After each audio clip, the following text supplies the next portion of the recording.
Je parle avec vous dans cette bande de la résolution constructive des conflits dans le couple. Il faut d'abord dire, je pense, avant de penser à résoudre constructivement ces conflits, il faut d'abord dire qu'ils sont, à toute fin pratique, inévitables. Ce qui ne veut pas dire que forcément la vie de couple se déroule sous le signe des combats continuels,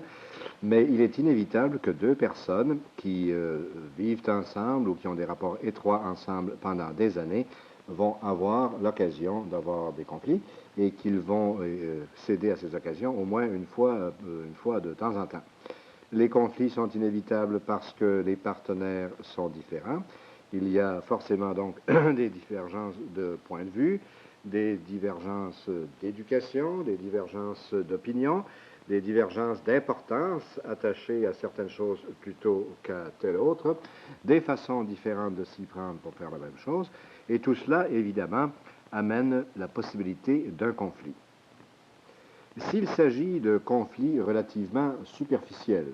donc de choses qui n'affectent pas la relation fondamentale entre les deux personnes, il n'y a pas vraiment de quoi s'agiter et on peut ainsi voir des couples qui sont très unis, qui ne rêveraient pas, par exemple, de se séparer ou de vivre l'un sans l'autre et qui pourtant se chicanent, pour employer le terme direct, se chicanent tout de même assez fréquemment. Mais ce sont des chicanes rapides où personne ne garde rancune à l'autre. Les choses se règlent finalement de façon expéditive.